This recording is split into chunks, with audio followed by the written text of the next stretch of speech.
नमस्कार विद्यार्थी मित्रांनो, इयत्ता 12वीच्या इतिहास विषयाचा अभ्यास करीत असताना आपण गेल्या 3 प्रकरणांपर्यंत ब्रिटिशांचा, पोर्तुगीजांचा, डच लोकांचा आणि युरोपातील इतर राष्ट्रांचा भारत आणि पूर्वेकडील देशांमध्ये पसरलेल्या वसाहतवादाविषयी माहिती मिळवली. आजच्या या चौथ्या प्रकरणात पहिल्या भागात आपण त्याच्या पुढच्या एका भागाची माहिती मिळवणार आहोत. आपल्या या चौथ्या प्रकरणाचे नाव आहे वसाहतवाद आणि मराठी. मराठी सत्तेने मराठ्यांनी वसाहतवादाच्या विरुद्ध आपला मोर्चा कसा उघडला, वसाहतवादाला कसे प्रत्युत्तर दिले याबद्दलची माहिती आपण या प्रकरणात शिकणार आहोत. मित्रांनो, या वसाहतवादाविरुद्ध मराठ्यांनी सर्वात प्रथम आघाडी उघडली असं म्हणायला हरकत नाही. वसाहतवादी लोकांचे राजकीय, व्यापारी आणि इतर सगळे छुपे हेतू अचूकपणे कोणी हेरले असतील तर ते फक्त छत्रपती शिवाजी महाराजांनी. आणि म्हणूनच त्या काळात छत्रपती शिवाजी महाराजांनी नौदलाची उभारणी करणे म्हणजे समुद्रात सुद्धा लढाई करता येईल असं सैन्यबळ तयार करून ठेवणे, जलदुर्गांची स्थापना करणे, जलदुर्ग जिंकून घेणे, समुद्रात पाण्यात सुद्धा किल्ले बांधणे अशा प्रकारची युद्धनीती सुद्धा अवलंबली होती. आणि एवढ्या दूरदृष्टीचा विचार करणारे छत्रपती शिवाजी राजे हे कदाचित त्या काळातले पहिलेच राजे असावे.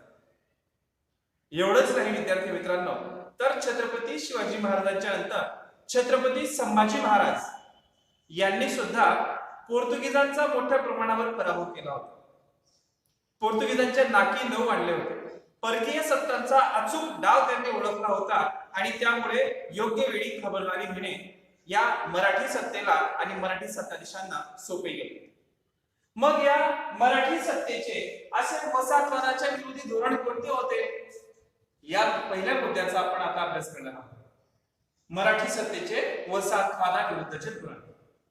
मित्रांनो, मराठी सत्तेचे वसाहतवाद विरोधी धोरण या मुद्द्याचा अभ्यास करत असताना आपल्याला छत्रपती शिवाजी महाराजांनी, त्यानंतर संभाजी महाराजांनी आणि त्यांच्यानंतर आलेल्या सर्व पेशव्यांनी या वसाहतवादी देशांच्या विरुद्ध कोणते धोरण अवलंबले याचा अभ्यास या ठिकाणी करावायचा आहे. छत्रपती शिवाजी महाराजांची नीती आपण पाहिली की नौदलाची उभारणी करणे आणि जलदुर्गांची निर्मिती करणे हे काम छत्रपती शिवाजी महाराजांनी केलं. संभाजी महाराजांनी सुद्धा पोर्तुगीजांच्या विरुद्ध लढाया छेडल्या होत्या हे सुद्धा आपण अभ्यास करू. त्याच्याही एक पाऊल पुढे जाऊन चिमाजी आप्पा की जे थोरल्या बाजीराव पेशव्यांचे भाऊ होते, या चिमाजी आप्पांनी तर पोर्तुगीजांच्या विरुद्ध लढाई छेडून वसई येथे पोर्तुगीजांचा लढाईमध्ये पराभव सुद्धा केला होता. आणि सगळ्यात विशेष म्हणजे या परकीय सत्तांचा अशा पद्धतीने पराभव करणारी सगळ्यात पहिली भारतीय सत्ता कोणती असेल तर ती मराठ्याची सत्ता होती. चिमाजी आप्पांनी हा पराभव करून दाखवला होता. आणि म्हणून या परकीय सत्तांच्या विरुद्ध, परकीय सत्तेच्या वसाहतवादाविरुद्ध मराठ्यांचे धोरण काय होते हे अभ्यासणे महत्त्वाचे ठरले. मित्रांनो, ज्या वेळेस या परकीय सत्ता भारतात आल्या त्यावेळेस या परकीय सत्तांचं तत्व काय होतं तर त्यांचा प्रवास होता तराजू, तलवार आणि तख्त. आणि तराजू. तराजू म्हणजे जे व्यापाराशी संबंधित आहे, व्यापारी म्हणून ते आले, तराजू घेऊन आले व्यापार करण्यासाठी. पुढे त्यांनी हळूहळू तलवार हातात घेतली म्हणजे युद्ध केले, राजकारणात प्रवेश केला आणि युद्ध करून त्या ठिकाणी आपले वसाहतवादाचे धोरण अवलंबले, वसाहती निर्माण करण्याचा प्रयत्न केला. आणि तराजू आणि तलवार नंतर त्यांनी तख्त आपल्या ताब्यात मिळवले. तख्त म्हणजे काय तर राजगादी. आपलं शासन त्या ठिकाणी बसवलं, आपलं तख्त बसवलं, आपलं सिंहासन त्या ठिकाणी रूढ केलं म्हणजे त्या ठिकाणी आपली सत्ता त्यांनी मजबूत केली. म्हणजेच तराजू, तलवार आणि तख्त असा प्रवास करीत या सर्व परकीय सत्तांनी भारतात, महाराष्ट्रात आपला पाया मजबूत करण्याचे धोरण अवलंबलं होतं. आणि तराजू, तलवार आणि तख्त हे धोरण मराठ्यांनी अचूक ओळखल्यामुळे योग्य वेळी त्यांना प्रतिकार करता आला. मित्रांनो, ज्यावेळेस सर्वात आधी पोर्तुगीज भारतात आले त्यावेळेस पोर्तुगीजांना त्या काळात फिरंगी म्हणत असत. फिरंगी म्हणत असत. अनेक हिंदी चित्रपटांमधून आपण हा शब्द ऐकलेला आहे, फिरंगी. फिरंगी का म्हणत असत? कारण पोर्तुगीज लोक जी तलवार वापरत होते त्या तलवारीला फिरंग म्हणत. पोर्तुगीज लोकांकडची तलवार होती फिरंग, म्हणून पोर्तुगीज लोकांना म्हणायला लागले फिरंगी. आणि मित्रांनो, या पोर्तुगीज लोकांच्या ताब्यात जो प्रदेश होता त्या प्रदेशाला म्हणून नाव पडलं फिरंगाण. फिरंग तलवारीवरून त्या लोकांचं नाव पडलं फिरंगी आणि त्यांच्या ताब्यात असलेल्या प्रदेशाला म्हणत फिरंगाण. हे पोर्तुगीज लोकांच्या बाबतीत होतं. पण मित्रांनो, हळूहळू इतर सत्तादेश, इतर देशांचे प्रतिनिधी सुद्धा भारतात व्यापार करायला येऊ लागले आणि फिरंगी हा शब्द रूढ झाला. पोर्तुगीजांसाठी फक्त हा शब्द वापरला गेला होता, पण इंग्रज जरी दिसले तरी लोक त्यांना फिरंगी म्हणू लागले, फ्रेंच जरी दिसले तरी लोक त्यांना फिरंगी म्हणू लागले. अशा प्रकारे फिरंगी हा शब्द नंतर परकीय सत्ताधीशांसाठी रूढ झाला. मित्रांनो, या फिरंगी लोकांची, परकीय लोकांची अचूक डावपेच असलेली नीती छत्रपती शिवाजी महाराजांनी ओळखली होती आणि त्या संदर्भातलं त्यांचं एक पत्र मोठं प्रसिद्ध आहे. ते पत्र आता आपण पाहूयात.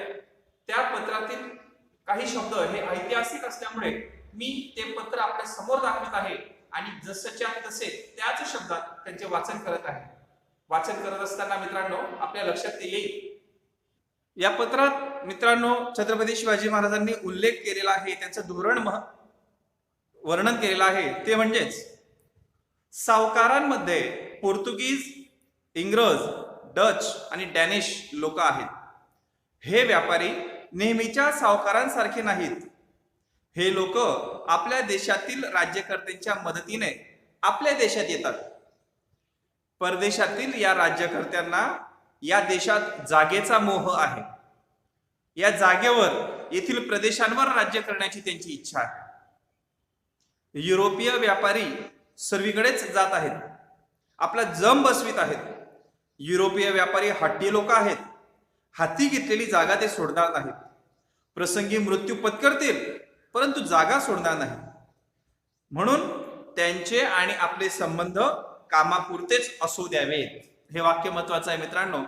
छत्रपती शिवाजी महाराजांनी म्हटलं आहे की त्यांचे आणि आपले संबंध फक्त कामापुरतेच असू द्यावेत. त्यांना जलदुर्गाजवळ अजिबात जागा देऊ नये. जलदुर्गाजवळ म्हणजे जेणेकरून ते जलदुर्गावर आक्रमण करतील अशी जागा त्यांना देऊ नये. वखारीसाठी जर जागा देणे अपरिहार्य झालेच तर त्यांना खाडीच्या तोंडाशी किंवा समुद्र किनारी जागा देऊ नका. जेणेकरून त्यांना समुद्रात आपले नौदल उभारता येईल अशी जागा त्यांना देऊ नका, अशी छत्रपती शिवाजी महाराज म्हणतात. महाराज पुढे म्हणतात, जोपर्यंत हे लोक आपल्या मर्यादेत वागत आहेत तोपर्यंत त्यांची काळजी नाही. परंतु वेळ येताच हे लोक आरमार, तोफा, दारुगोळा यांच्याद्वारे आपली ताकद दाखवून देतात. आरमाराच्या मदतीने हे लोक बंदराच्या परिसरात नवीन जलदुर्ग सुद्धा निर्माण करतात. यासाठी त्यांना जागा न देणे, दिल्यास समुद्र किनाऱ्यापासून लांब अंतरावर देणे आणि गावाच्या जवळ देणे, ज्या योगे गावात या लोकांच्या वखारीचा त्रास होणार नाही. पुढे महाराज म्हणतात की या परकीय लोकांना पक्क्या इमारती बांधू देऊ नका. अशा प्रकारे ते राहिले तर बरे, नाहीतर त्यांचा काय उपयोग. आपण त्यांच्या मार्गात आडवे येऊ नये आणि त्यांना आपल्या मार्गात आडवे येऊ देऊ नये. बघा मित्रांनो, महाराजांनी काय म्हटलंय, आपण त्यांच्या मार्गात आडवे येऊ नये, आपण त्यांच्यावर आक्रमण करायला जाऊ नये आणि त्यांना सुद्धा आपल्या मार्गात आडवे येऊ देऊ नये, त्यांचा प्रतिकार करावा. शत्रू मुलखात स्वारी केल्यास, तेथे परकीय व्यापारी सापडल्यास त्यांच्याकडून दंड वसूल करावा. दंड घेतल्यावर त्यांना त्यांच्या स्थळी पाठवून द्यावे. शत्रूशी वागण्याची पद्धती यांच्या सोबत वापरणे योग्य होणार नाही, असं छत्रपती शिवाजी महाराजांनी आपल्या एका धोरणात म्हणून ठेवलेला. यावरून आपल्याला लक्षात येईल की मराठ्यांचे वसाहतवादाच्या विरोधीचे धोरण कसे होते. आपण त्यांच्या मार्गात जायचं नाही आणि त्यांना आपल्या मार्गात येऊ द्यायचं नाही, अशी एक भूमिका मराठ्यांनी अवलंबली होती. मराठ्यांचं हे परकीय सत्तांच्या विरुद्ध, वसाहतवादाच्या विरुद्ध धोरण आपण पाहिलेलं आहे. मित्रांनो, आता याच्या पुढचा मुद्दा आपण अभ्यासणार आहोत तो म्हणजेच मराठ्यांनी या वसाहतवादाच्या विरुद्ध जी नीती अवलंबली होती ती प्रत्येक देशाच्या विरुद्ध, प्रत्येक देशाच्या वसाहतवादाच्या विरुद्ध कशी होती हे आपण अभ्यासणार आहोत।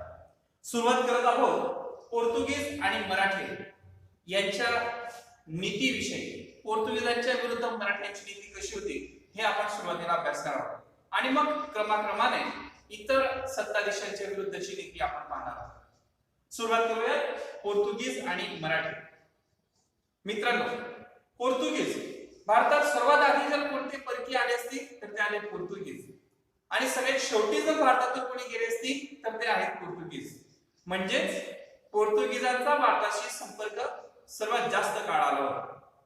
पोर्तुगीजांचा भारतातील संबंध हा भारताच्या पश्चिम किनारपट्टीजवळ म्हणजेच गोवा आणि गोव्याच्या आजूबाजूच्या प्रदेशांमध्ये होता। जर नकाशा पाहिला तर लक्षात येईल की गोवा आणि गोव्याच्या वरचे जे जिल्हे आहेत, वरचे जो प्रदेश आहे, कोकण किनारपट्टीच्या आजूबाजूचा प्रदेश, या ठिकाणी या समुद्र किनाऱ्यालगत पोर्तुगीजांचे वर्चस्व राहिलेले आहे। आणि छत्रपती शिवाजी महाराजांना नेमकं हेच नको होतं की समुद्रात यांची सत्ता असेल। मित्रांनो, पोर्तुगीजांनी या पश्चिम किनारपट्टीजवळ उरण, चौल आणि इतर प्रदेशांमध्ये आपले बुरुजयुक्त किल्ले बांधलेले होते। उरण कुठे आलं तर पश्चिम किनारपट्टीजवळ, कोकण किनारपट्टीजवळ। चौल सुद्धा त्याच ठिकाणी आहे। या पोर्तुगीजांचा ज्या गोव्यावर अंमल होता त्या गोव्याचे उत्तरेकडचे जे जिल्हे होते की ज्या जिल्ह्यांची बाउंड्री ही आपल्या कोकण किनारपट्टीला लागत होती, त्या ठिकाणी जे तालुके होते त्यांना बारदेश असे म्हणत असत। त्यांना म्हणत असत बारदेश।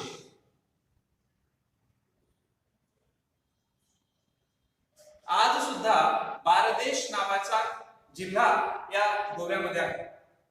या बारदेश प्रदेशाच्या संरक्षणासाठीच पोर्तुगीजांनी बारदेशच्या उत्तरेकडच्या महाराष्ट्राच्या भागात आपले बुरुजयुक्त किल्ले बांधलेले होते। मग महाराष्ट्राच्या किनारपट्टीजवळ हे बुरुजयुक्त किल्ले असताना छत्रपती शिवाजी महाराज हे कसं सहन करू शकतात? म्हणून महाराजांनी पोर्तुगीजांच्या या किल्ल्यांच्या विरुद्ध आघाडी उघडली।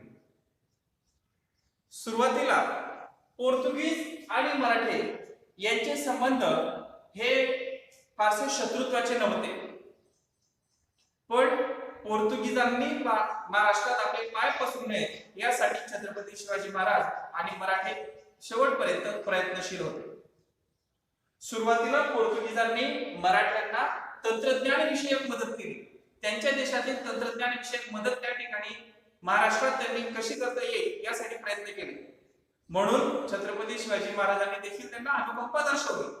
पण नंतरच्या काळात गोव्याच्या व्हाईसरॉयचं दडपण आलं आणि या दडपणामुळे ही पोर्तुगीजांकडून मराठ्यांना होणारी तंत्रज्ञान विषयक मदत थांबली आणि पुढच्या काळात त्यांचे संबंध दुरावत गेले।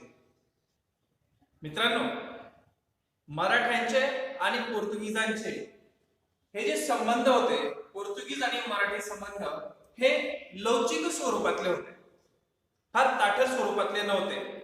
लवचिक स्वरूपातले होते म्हणजे कसे? प्रसंगी ते एकमेकांना मदत करत, काही प्रसंगी एकमेकांच्या विरुद्ध सुद्धा उभे राहत असत।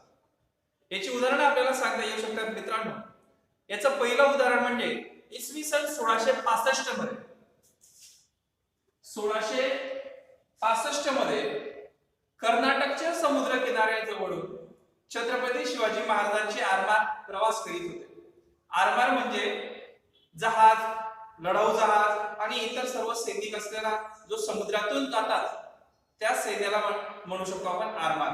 मग या जहाजांचे आरमार जात असताना कर्नाटक जवळच्या परिसरात 1665 मध्ये या पोर्तुगीजांनी छत्रपती शिवाजी महाराजांच्या या आरमारामधले 13 जहाजे पळवून दिली, आपल्या ताब्यात घेतली। म्हणजे त्यांनी शिवाजी महाराजांच्या विरुद्ध आपलं धोरण अवलंबलं। पण पुढे छत्रपती शिवाजी महाराजांच्या धाकाने, मराठ्यांच्या धाकाने त्यांना ही 13च्या 13 जहाजे सोडून द्यावी लागली। म्हणजे त्यांनी ताब्यात घेतलेली ही 13 जहाजे पुन्हा सोडून दिली, त्यांना मुक्त केले 1665 मध्ये। पुढे मित्रांनो 1666 मध्ये छत्रपती शिवाजी महाराजांनी आदिलशहाच्या ताब्यात असलेल्या फोंड्याच्या किल्ल्याला वेढा दिला. फोंडा, कोकणात फोंडा नावाचा एक किल्ला होता. या किल्ल्याला त्यांनी वेढा दिला आणि किल्ल्याला चारी बाजूने वेढून घेतले. त्याच्या आजूबाजूला आपले सैन्य उभे केले. या परिस्थितीत आदिलशहाच्या विरुद्ध शिवाजी महाराजांचा हा संघर्ष सुरू असताना पोर्तुगीजांनी मात्र त्या किल्लेदाराला दारू गोळा आणि इतर रसद पुरवली. म्हणजे त्यांनी कोणाला मदत केली तर शिवाजी महाराजांच्या विरुद्ध त्यांच्या शत्रूला त्यांनी मदत केली. 1666 मध्ये 65 मध्ये 13 राजे पळून नेली. 1666 मध्ये कोंड्याच्या किल्ल्याला वेढा दिला असताना पोर्तुगीजांनी उलट त्या किल्लेदाराला रसद पुरवली, दारुगोळा पुरवला, धान्य पुरवलं. पण लगेच पुढे मित्रांनो छत्रपती शिवाजी महाराज ज्यावेळेस सुरत या ठिकाणी लुटीसाठी गेले होते, सुरतेची लूट ही इतिहासात मोठी प्रसिद्ध आहे. या सुरतेच्या लूटवरून परत येत असताना मात्र छत्रपती शिवाजी महाराज या पोर्तुगीज लोकांच्या ताब्यातील प्रदेशातून सुखरूप स्वराज्यात परत आले होते. म्हणजे बघा, एकीकडे हे त्यांना विरोध करतात पोर्तुगीज आणि दुसरीकडे छत्रपती शिवाजी महाराज हे पोर्तुगीजांच्या ताब्यातील प्रदेशातून आपल्या प्रदेशात सुखरूप परत येतात. म्हणजे यांचं धोरण लवचिक होतं. आणखी पुढचं एक उदाहरण आपल्याला पाहता येऊ शकतं की याच पोर्तुगीजांना छत्रपती शिवाजी महाराजांनी आपल्या स्वराज्यात असलेल्या कोकणातील दाभोळ या ठिकाणी वखार उभी करण्याची सुद्धा परवानगी दिली होती. म्हणजेच काय होतं, एकीकडे कधी कधी त्यांचे संघर्ष होतात तर दुसरीकडे छत्रपती शिवाजी महाराजांनीच त्यांना परवानगी दिली होती दाभोळ या ठिकाणी आपली वखार स्थापन करण्याची. म्हणजे यांचे संबंध फार टोकाला गेलेले नव्हते, खूप युद्धजन्य परिस्थिती सुद्धा नव्हती आणि खूप आपुलकीचे संबंध सुद्धा नव्हते. म्हणून म्हणतात की पोर्तुगीज आणि मराठी यांचे संबंध हे फार जवळचेही नव्हते आणि फार लांबचेही नव्हते. त्या दोघांमध्ये लवचिक धोरण होतं. पुढे मित्रांनो, पोर्तुगीज लोकांनी भारतात आल्यानंतर, गोव्यात आल्यानंतर धर्मांतराच्या पद्धतीला चालना दिली, कायदे शिथिल केले.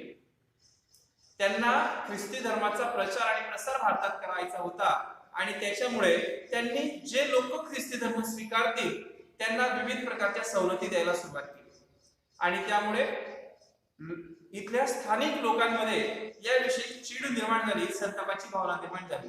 पोर्तुगीज लोकांच्या विरुद्ध येथील लोक भडकले होते. आणि नेमक्या याच काळात पुढे छत्रपती शिवाजी महाराजांनी पोर्तुगीजांच्या ताब्यातील असलेल्या या बार्देश प्रदेशावर आपली स्वारी केली, आक्रमण केले. विशेष म्हणजे या बार्देशात पोर्तुगीज लोकांची सत्ता असताना सुद्धा छत्रपती शिवाजी महाराज ज्यावेळेस त्या ठिकाणी गेले त्यावेळेस तेथील लोकांनी छत्रपती शिवाजी महाराजांचे मोठ्या आनंदाने स्वागत केले, त्यांचा सत्कार केला. यावरून आपल्याला समजतं की तेथील स्थानिक जनतेला छत्रपती शिवाजी महाराजांविषयी आदर होता, आपुलकीची भावना होती. मराठ्यांचे आणि पोर्तुगीजांचे हे धोरण अशा प्रकारे लवचिक स्वरूपाचे होते.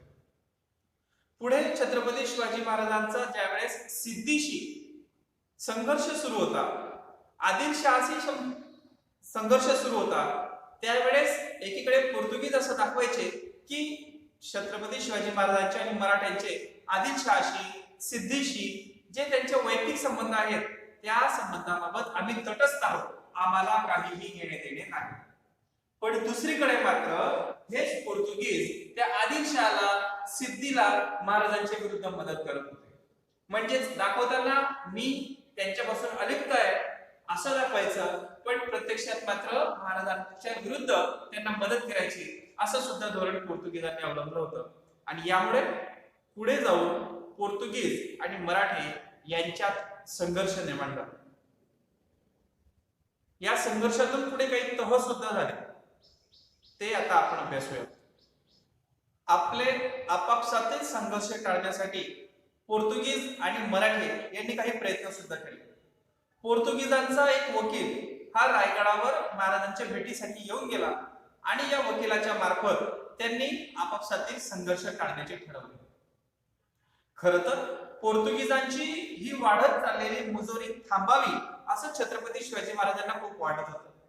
आणि म्हणून छत्रपती शिवाजी महाराजांनी गुप्तपणे हळूहळू आपली काही माणसे ही गोव्याच्या प्रदेशात, पोर्तुगीजांच्या प्रदेशात धाडायला सुरुवात केली, पाठवायला सुरुवात केली. टप्प्याटप्प्याने त्या ठिकाणी माणसे जात होती आणि हळूहळू त्या ठिकाणी आपल्या माणसांची संख्या वाढली की अचानक मोठा उद्रेक करावा, संघर्ष करावा आणि पोर्तुगीजांना त्या ठिकाणाहून हाकलून लावावं, पोर्तुगीजांचं जोखड उकळून फेकावं आणि त्या ठिकाणी स्वराज्य स्थापन करावं, असा छत्रपती शिवाजी महाराजांचा बेत होता. पण दुर्दैवाने गोव्याच्या व्हाईसरॉयला त्यांचा हा बेत समजला आणि त्यामुळे ही योजना अयशस्वी ठरली. म्हणजे महाराजांनी केलेला हा प्रयत्न या ठिकाणी त्यांना थांबवावा लागला. पुढे 10 फेब्रुवारी 1670 रोजी 10 फेब्रुवारी 1670 रोजी पोर्तुगीज आणि मराठी यांच्यामध्ये तह झाला.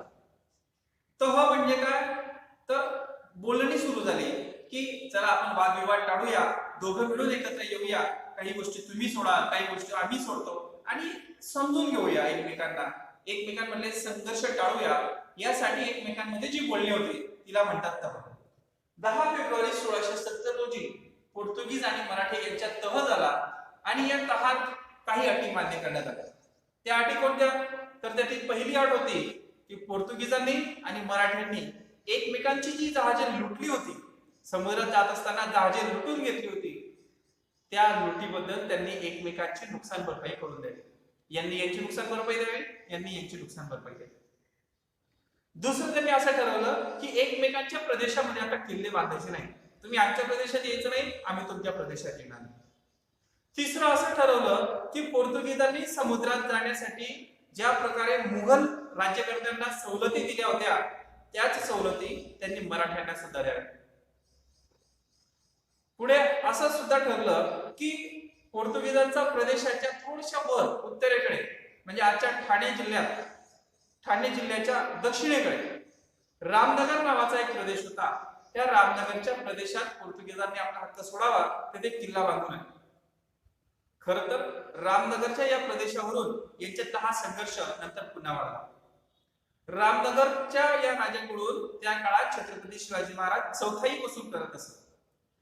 चौथाई म्हणजे 100 चौथा भाग. चौथाई म्हणजे काय असेल, तर त्या रामनगरच्या राजाचं संरक्षण छत्रपती शिवाजी महाराजांनी करायचं. त्याच्यावर कोणी आक्रमण केलं तर त्याचं रक्षण मराठ्यांनी करायचं, शिवाजी महाराजांनी करायचं आणि त्याच्या मोबदल्यात मात्र त्याच्या राज्याच्या उत्पन्नाच्या चौथा भाग हा त्याने मराठ्यांना द्यावा, शिवाजी महाराजांना द्यावा. याला म्हणतात चौथाई. ही चौथाई देण्यावरून मात्र, रामनगरच्या या चौथाईवरून मात्र पोर्तुगीज आणि मराठे यांच्यातला हा तह पुढच्या काळामध्ये पुन्हा चिघळला आणि पुन्हा त्यांच्यात वादाची ठिणगी पडली. म्हणजेच पोर्तुगीज आणि मराठे हा संघर्ष पुन्हा नंतर काही काळाने सुरू झाला. सुरुवातीला लवचिक धोरण, त्यानंतर तह आणि त्यानंतर पुन्हा संघर्ष, अशी ही परिस्थिती सुरू राहिली. याच संघर्षात आणखीन भर पडली ती म्हणजेच एका घटनेची. छत्रपती शिवाजी महाराज मराठ्यांचा इंग्रजांशी काही संघर्ष सुरू होता खांदेरी आणि उंदेरी या बेटांवर. खांदेरी आणि उंदेरी नावाचे किल्ले आहेत, बेट आहे. या ठिकाणी इंग्रज आणि मराठी यांच्यात संघर्ष सुरू होता. खरं तर या संघर्षात पोर्तुगीजांचा काही रोल नव्हता, काही भूमिका नव्हती, पण तरी पोर्तुगीजांनी या ठिकाणी इंग्रजांना मदत केली महाराजांच्या विरुद्ध आणि त्यामुळे पुन्हा महाराज आणि पोर्तुगीज यांचा संघर्ष सुरू झाला. विद्यार्थी मित्रांनो, पोर्तुगीजांचे हे धोरण शिवाजी महाराजांना मराठ्यांना खटकत होते. पोर्तुगीजांनी चौल म्हणजे महाराष्ट्रातल्या दक्षिण भागातील चौल या ठिकाणी मराठ्यांचं बांधकाम सुरू होतं, त्याला विरोध केला. पोर्तुगीजांनी गोव्यात आणि दक्षिण कोकणात जबरदस्तीने धर्मांतरे घडवून आणली. याच पोर्तुगीजांनी समुद्रातून जात असणाऱ्या मराठ्यांच्या जहाजांचा लुटालूट केली, जहाजांना त्रास दिला. जलदुर्गाजवळ त्यांनी त्रास द्यायला सुरुवात केली. या कोंड्याच्या किल्ल्याच्या वेढ्याच्या वेळेस सुद्धा त्यांनी परकीयांना मदत केली. या सर्व कारणांमुळे छत्रपती शिवाजी महाराजांनी आता मात्र पोर्तुगीजांना धडा शिकवायचा हे नक्की ठरवलं होतं. मित्रांनो, छत्रपती शिवाजी महाराजांचे दुर्दैवी निधन झाल्यानंतर या पोर्तुगीजच्या गव्हर्नरने काही त्यांच्याविषयीची मतं व्यक्त केली. ती मतं जर आपण जाणून घेतली तर आपल्याला कळेल की पोर्तुगीजांच्या विरुद्ध मराठ्यांची छत्रपती शिवाजी महाराजांची युद्ध नीती आणि धोरणे काय होती. महाराजांच्या मृत्यूनंतर पोर्तुगीजांचा गव्हर्नर म्हणतो की छत्रपती शिवाजी महाराजांचे युद्ध कौशल्य नक्कीच भयावह होते. त्यांची युद्ध नीती ही भीती निर्माण करणारी होती, पण छत्रपती शिवाजी महाराजांचे शांततेच्या काळातील आपल्या शत्रूच्या संदर्भातली धोरणे सुद्धा भीतीदायक होती. शिवाजी महाराजांची दूरदृष्टी ही या गव्हर्नरने पाहिली होती आणि त्याला असं वाटलं की आता छत्रपती शिवाजी महाराजांच्या मृत्यूनंतर मात्र ही भीती हळूहळू कमी होईल. मित्रांनो, पोर्तुगीजांच्या गव्हर्नरने छत्रपती शिवाजी महाराजांच्या युद्ध नीतीविषयी त्यांच्या धोरणाविषयी केलेली ही टिप्पणी एक प्रकारे छत्रपती शिवाजी महाराजांच्या धोरणावर प्रकाश टाकतो. परकीयांशी, आपल्या शत्रूशी आणि आपल्या विरुद्ध जो कट कारस्थान करेल त्यांच्याशी संबंधित शिवाजी महाराजांची युद्ध नीती कशी होती, किती भयावह होती, हे आपल्याला यावर लक्षात येईल. महाराजांच्या मृत्यूनंतर मात्र पोर्तुगीजांना वाटलं की आता आपण सुटलो आणि आपल्याला आवडेल त्या पद्धतीने आपण आता या गोव्यात आणि कोकण किनारपट्टीजवळ आपल्याला वाटेल तसा कारभार आपण करू शकतो. छत्रपती शिवाजी महाराजांच्या दुर्दैवी निधनानंतर छत्रपती संभाजी महाराजांनी स्वराज्याची घडी बसवण्याचा प्रयत्न करत असताना, आपला राज्यकारभार करत असताना पोर्तुगीजांनी पुन्हा मराठ्यांना त्रास द्यायला सुरुवात केली. शिवाजी महाराज आता नाही म्हणून आपल्याला हवा तसा व्यवहार करता येईल असा विचार यावेळेस पोर्तुगीजांनी केला. पण छत्रपती संभाजी महाराजांनी मात्र शिवाजी महाराजांपेक्षा अधिक आक्रमक युद्धनीती अवलंबत पोर्तुगीजांना पुन्हा एक पाऊल मागे जायला भाग पाडले. खर तर छत्रपती संभाजी महाराज आणि मुघल बादशाह औरंगजेब यांच्यात संघर्ष सुरू असताना पोर्तुगीजांनी मुघल बादशाह औरंगजेबाला मदत करण्याचं धोरण अवलंबलं आणि त्यामुळे छत्रपती संभाजी महाराज आणि पोर्तुगीज यांच्यातील संघर्ष पुन्हा चिघळला.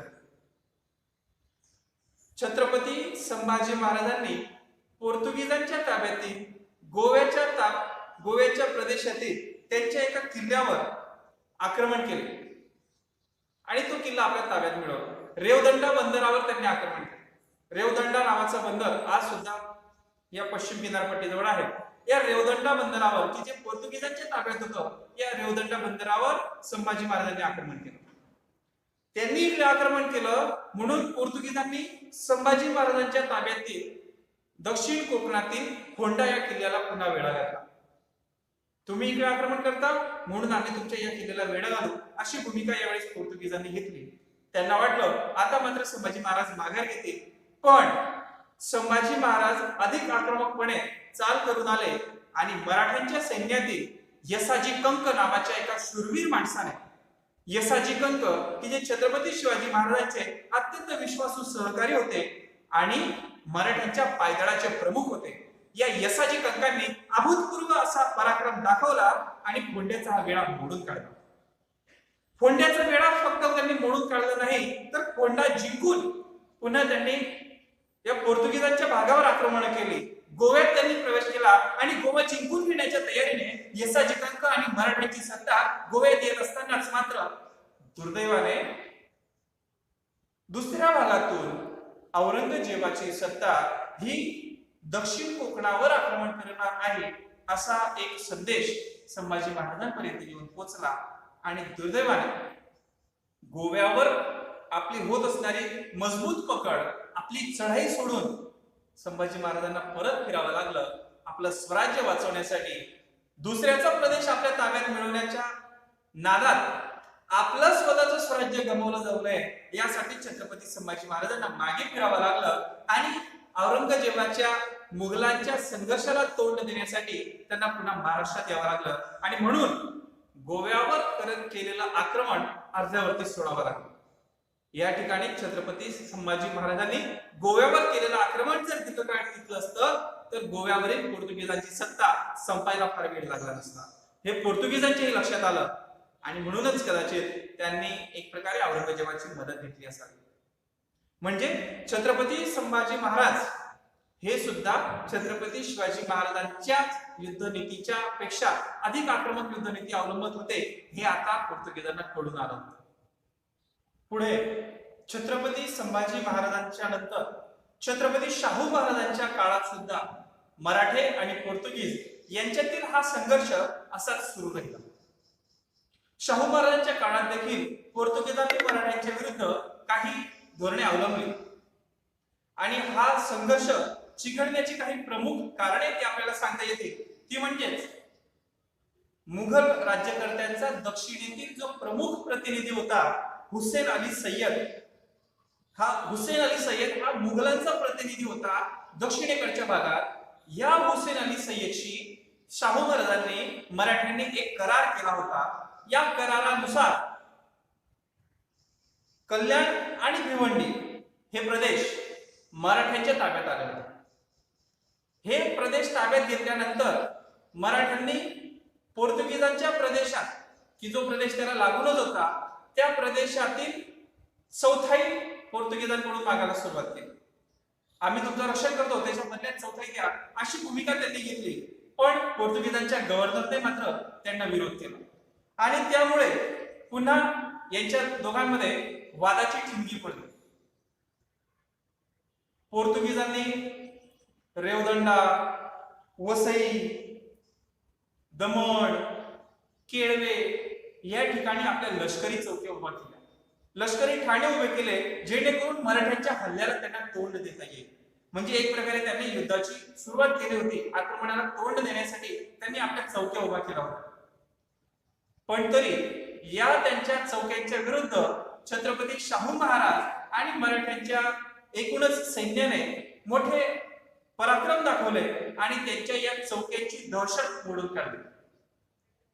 पोर्तुगीजांनी या चौक्या वाढवून स्थानिक लोकांना त्रास द्यायला सुरुवात केली. स्थानिक लोकांकडून जबरदस्तीने लुटी करायला सुरुवात केली. समुद्रात लुटालूट सुरू केली.